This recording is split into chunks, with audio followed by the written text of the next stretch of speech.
Op is treated poorly by her in-laws for her entire relationship, and her husband never defends her. As revenge, gives the in-laws crappy presents for Christmas and a divorce for her husband. Prenup they forced Op to sign works in her favor. Posted by u/potential_low_8645. Throwaway account for anonymity. I, 31F, married my soon-to-be ex-husband, 33M, in 2018. My in-laws never liked me and made it clear. My soon-to-be ex insisted that they were just putting up a tough exterior and would grow to love me. To show how evil they are, one time, I joined them for dinner and brought a cake I had made, because I was always raised to be a gracious guest.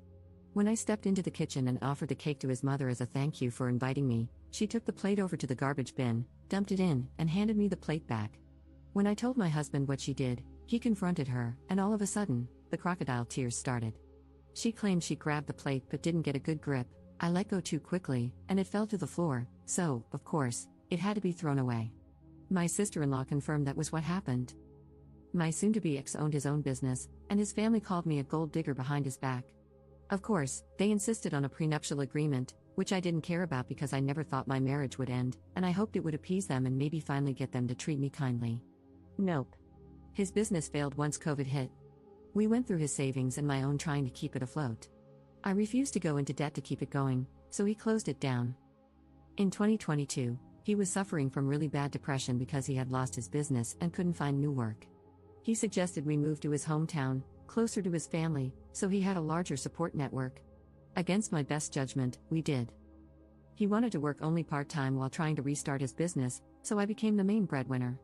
And as with most wives, I became the person in charge of buying gifts. Stupid old me thought buying them thoughtful, expensive gifts would finally make them see that I wanted to be accepted. Gifts to us were labeled as couples gifts but were clearly for my soon-to-be ex only. Every holiday was spent with them. There were monthly dinners with the whole family. After a year, I realized that if I ever tried to talk or join a conversation, everyone would go quiet, so I just stopped talking when I visited. In early December, they finalized plans for Christmas. A few days later, my soon-to-be ex said his family had decided they didn't want me to join them for Christmas Eve dinner and Christmas lunch because I ruined the family vibe. I replied, "Fine, we'll do our own thing instead." My soon-to-be ex sheepishly looked away and said he was still going to go. I was livid and so disappointed in him. That was the moment I knew my marriage was over. So, I returned the presents I had bought for his family. In their place, I got one pair of novelty business socks for my father-in-law, a supermarket brand bottle of shampoo for my mother-in-law, the nastiest perfume I could find at the dollar store for my sister-in-law, and the most expensive gift, a large rawhide bone for my brother-in-law and his wife's chihuahua, too big for it to get its jaw around, rendering it useless. I saved about $600 to put toward a deposit for a new apartment. My soon-to-be ex came home from Christmas lunch, telling me I had humiliated and embarrassed him in front of his family. I asked him why he would think I would buy nice gifts for people who clearly don't like me and don't want me around. I served him divorce papers last week. Remember how he was supposed to be a millionaire by now, so we had that prenuptial agreement?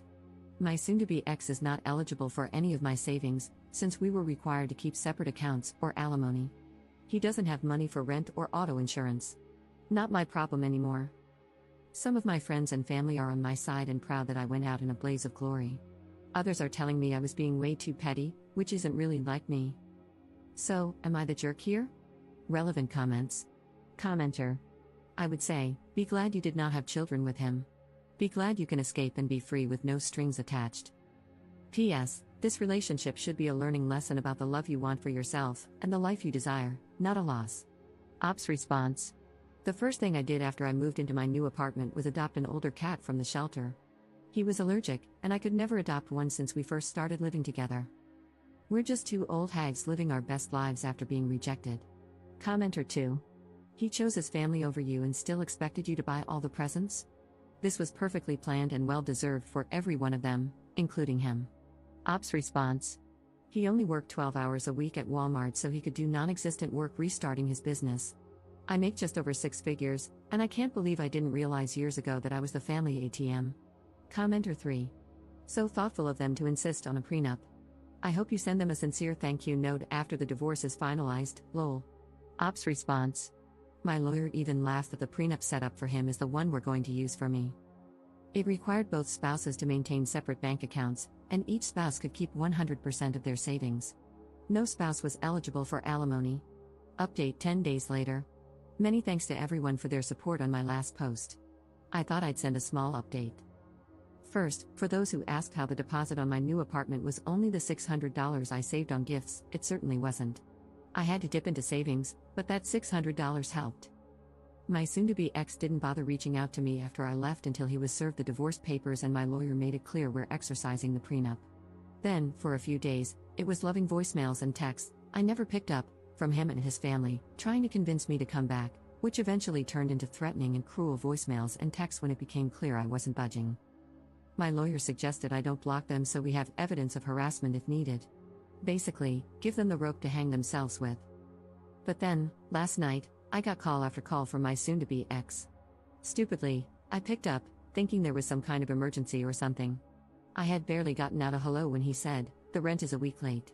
I told him that was strange because I had paid my landlord 6 days ago. He paused, sighed dramatically, and replied, "No, the rent for here." I reminded him that I don't live there and he shouldn't expect rent. Cue his parents both texting me, claiming they're going to sue me to pay the remainder of the lease in full. I'm not worried about having an eviction on my record since the apartment is in his parents' names. When we first announced we were moving to his hometown, they rented an apartment for us right away so we could move in immediately. They've been renewing the lease each year. We had to pay his parents, and then they would write a check to the landlord, who has no idea who my soon-to-be ex and I are, let alone that we live there. Red flag, I know. I'm glad I had a few weeks to prepare for my departure since they'd probably have used the fact that it's their apartment to kick me out immediately. Divorce is probably going to be a bumpy ride with this manchild and his psycho parents. Any advice from anyone who's been through it is welcome. Relevant comments. Commenter. Do you even have a contract at the place where your soon-to-be ex is living? I don't think they have a basis for suing you, lol. What does your lawyer say? Ops response. The lawyer is confident they have no leg to stand on. I haven't signed any type of lease, and the utilities are in their name too because they were afraid of having too many names connected to the apartment and the landlord finding out. So, they are on the hook for everything that doesn't get paid. But hey, that was their choice and their scheming. FAFO. Second update 13 days later.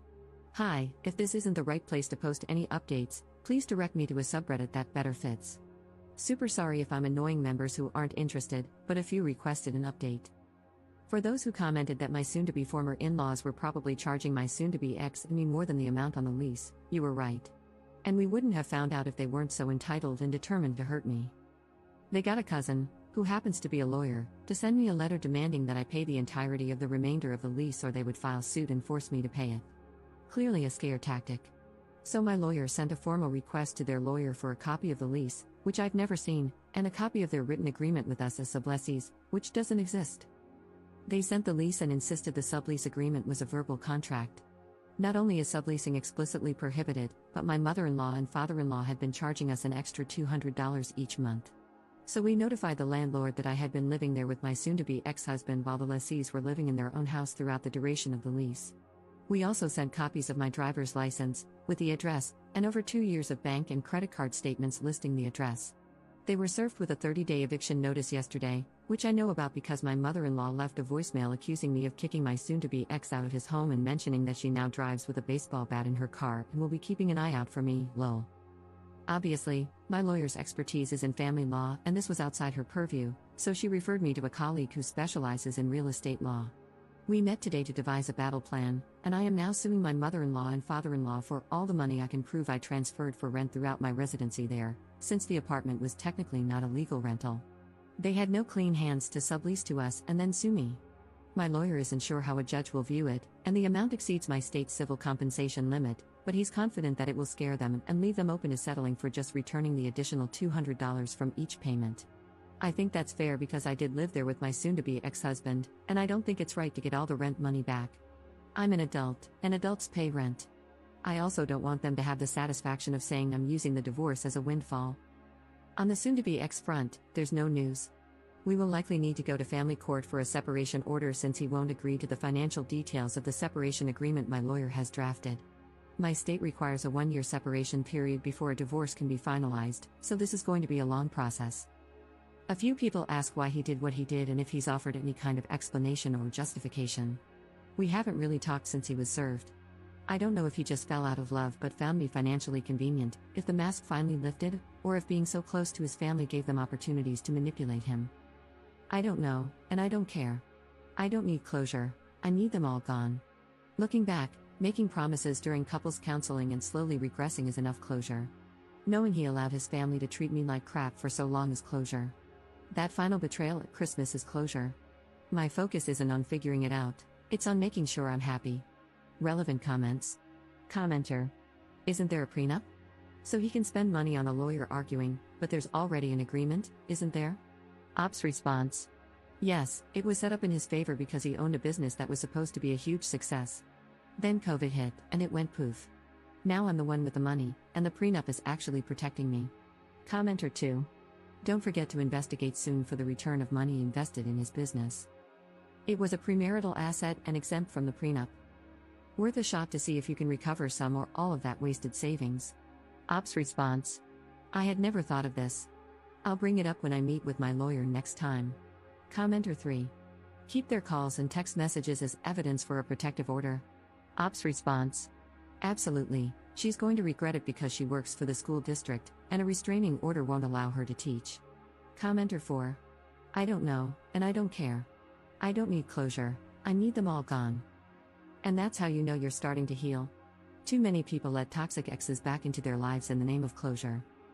The truth is that when someone hurts you like that, it's not your job to figure out why. What matters is that they did, and you need to leave to protect yourself. You're absolutely amazing. Ops response.